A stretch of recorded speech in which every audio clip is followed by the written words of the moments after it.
తపస్కాల ధ్యానమాలిక 10వ రోజు శనివారము ధ్యానాంశము యూదులు యేసుని పట్టుకొనుట. ఏమిటి చెప్పండి, నేనెలాగా ఆ నజరేయుడైన క్రీస్తుని వదిలిపెట్టను అని పరిజేయులతో యూదా అంటున్నాడు. అందుకు ఫరిజేయులలో ఒకరు, ఏమీ లేదు, నీ గురువు యేసు ఉన్నాడే, అతన్ని ఎలాగైనా మాకు అప్పగించాల, ఊరిక కాదులే, నీకు కావలసినంత ధనమిస్తాములే. 20 వెండి నాణాలు. యూదా, ఆలోచిస్తావేమిటి, ఇంకా కావాంటే అడుగు, ఆయన్ని నీవు సులభముగా పట్టివ్వగలవు, సరే 30 వెండి నాణెములిస్తాం, ఆపైన నీ ఇష్టం. ఆ 30 వెండి నాణేలే, సరే పట్టిస్తా అని వెండి నాణెములు తీసుకునిపోయి సమయముకే వేచియున్నాడు. ఆ దినము యేసు చివరిసారిగా గెత్సెమేను తోటకు ఆయన ప్రియమైన శిష్యులు పేతురు, యాకోబు, యోహాను వెంటనెడుకుని ప్రార్థించుటకు పోయెను. ఈ విషయము యూదా తెలుసుకుని, ఆ తోపుకు మార్గము కూడా తెలియనుగాన ముందే ప్రథమాచార్యులతో ఓలివ్ పర్వతము దగ్గరకు వచ్చిన అచట యేసుని పట్టి ఇచ్చెదనని చెప్పియున్నాడు. అందుకే యూదా, ప్రధానాచార్యులు, వేదపండితులు తమమంది మార్బలముతో యేసుని పట్టుకొనుటకు ఆ పర్వతము చేరిరి. అచట యూదా వారితో, నేను ఎవరినైతే ముద్దు పెట్టుకుందునో ఆయనే యేసు అని చెప్పి, తాను వారికి ముందు నడచి వచ్చుచుండగా యేసు వారికెదురుపోయి, యూదా, కుశలమా, ముద్దిచ్చి నన్ను పట్టివ్వవచ్చావా అని యూదా ప్రథమాచార్యులతో ఇట్లనిరి, మీరెవరిని వెదుకుచున్నారు? వారు, నజరెత్తూరి జేసును అనిరి. అప్పుడు యేసు, నేనే ఆయనను అని వారలతో చెప్పెను. యూదా కూడా వారలతో యుండెను. ఎప్పుడైతే యేసు నేనే ఆయనను అని చెప్పారో వెంటనే వచ్చిన సమూహమంతా నేల అంటపడిపోయిరి. మరల యేసు వారినడిగెను. వారు అదే సమాధానము చెప్పిరి.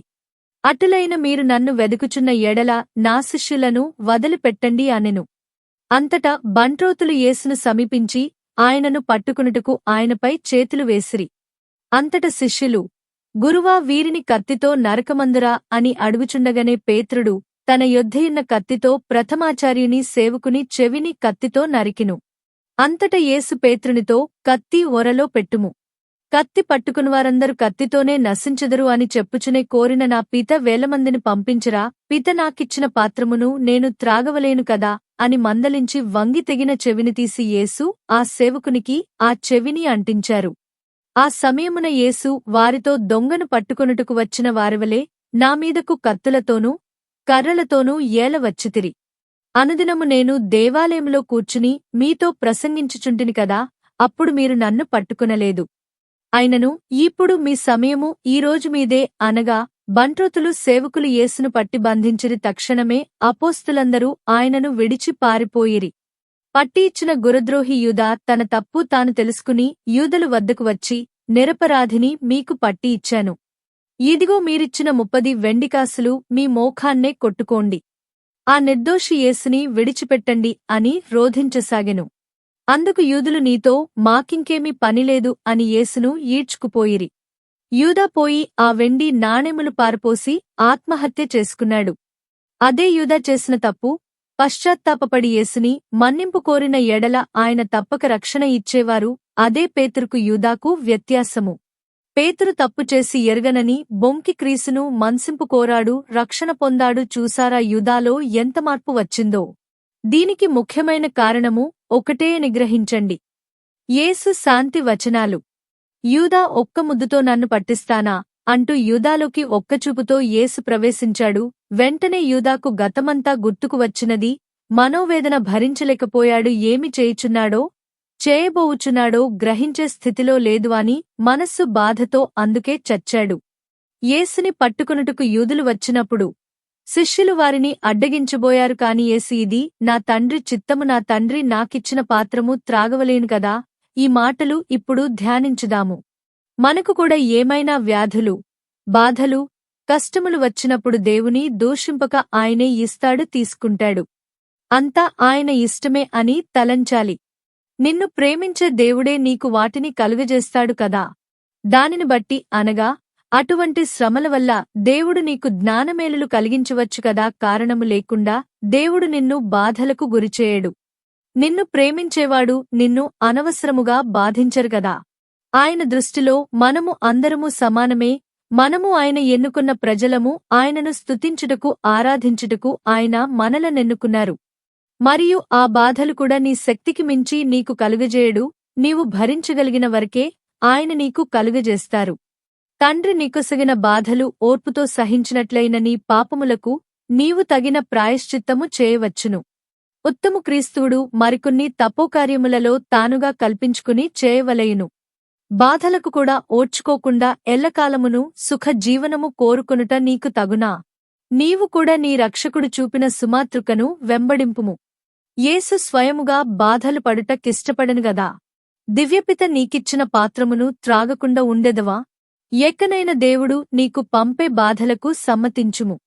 జూదులు యేసును తాళ్లుతో బంధించిరి ఎందుకు? కనుక ఇష్టపడకపోతే పారిపోతాడని నిజమునకు ఆయన ఇష్టపడే బంధీకృతుడయ్యాడు. ఆ త్రాళ్లు ఆయనను ఏమి చేయలేవు. గతముల ప్రయత్నించారు, తప్పించుకున్నారు కదా. ఈనాడు ఇది పిత చిత్తము యేసుని పట్టుకునవలెనని ఆయనమీద రాళ్లు వేయాలని ఎన్నిపారు. అందుకే ఆయన తల ఒగ్గాడు. లేఖనములు ఆ విధముగా నెరవేరవలసియున్నది. సాంసోనుకు త్రాళ్ల గొలుసులు తెంపుకొనుటకు శక్తినిచ్చిన కర్త ఈనాడు ఆయన బంధాలు తెంపుకోలేకనా? కాదు, అది పిత చిత్తమైయున్నది. క్రీస్తువులారా, మనలను బంధించే పాపపు కట్లు తెగగొట్టుటకు యేసు తన చేతులను కట్టివేయవలసి వచ్చును. పాపము చేయు అలవాటు చేత నీవు బంధింపబడుచున్నావు. ఆ పాపము ఏ దేవతలు, మానవుడు తప్పింపలేరు. ఒక దేవుడే నీ పాప భారము కట్లు తీసివేస్తారు. మనలను పాపపు బంధముల నుండి రక్షించుటకే ఆయన బంధింప ఇష్టపడి మరణించారు. ఎంతకాలము నీవు ఈ పాపపు కట్లతో బంధింపబడి యుంటావు? ఇదే కట్లు తెంచుకునే సమయము. దైవ సహాయము చేత వాటిని తెంపుకుని పుణ్యపు కట్లచే నీ దేవుని ప్రేమకు బంధించుకునుము. జేసువు చేసిన అనేక అద్భుతములు కన్నులారా జూచి, వేలకొలది జనమునకు అన్నము పెట్టినప్పుడు కుంటివారికి నడక, వ్యాధి పీడితులకు స్వస్థత, గ్రుడ్డివారికి చూపు, మూగకు మాట ఇవన్నీ చేసినప్పుడు శిష్యులు ఆయనను వెంబడించిరి. ఎప్పుడైతే యూదులు బంధించారో అందరూ పారిపోయిరి. అన్ని పాపములు విడుచుటకు మన శక్తి చాలదు కాన దైవ సహాయము పొందాలా? యేసుని కైపాసి ఇంటికి తీసుకునిపోయిరి. ప్రార్థన. పరలోక జపము. పరలోకమందుండెడు మా యొక్క తండ్రి, మీ నామము పూజింపబడునుగాక. మీ రాజ్యము వచ్చునుగాక. మీ చిత్తము పరలోకమందు నెరవేరునట్లు భూలోకమందును నెరవేరునుగాక. నానాటికి కావలసిన మా ఆహారం మాకు నేటికి అనుగ్రహించండి. మా యొద్ద అప్పుబడినవారిని మేము మన్నించినట్లు మా అప్పులను మీరు మన్నించండి.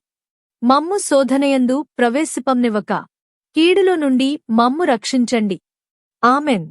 పవిత్రుడు, సర్వశక్తివంతుడు, నిత్యుడువు అయిన దేవా, మామీదను సర్వమానవాళి మీదను మీ కరుణను కుమ్మరించండి. పవిత్రుడు, సర్వశక్తివంతుడు, నిత్యుడవు అయిన దేవా, మామీదను సర్వమానవాళి మీదను మీ కరుణను కుమ్మరించండి. పవిత్రుడు, సర్వశక్తివంతుడు, నిత్యుడవు అయిన దేవా, మామీదను సర్వమానవాళి మీదను మీ కరుణను కుమ్మరించండి.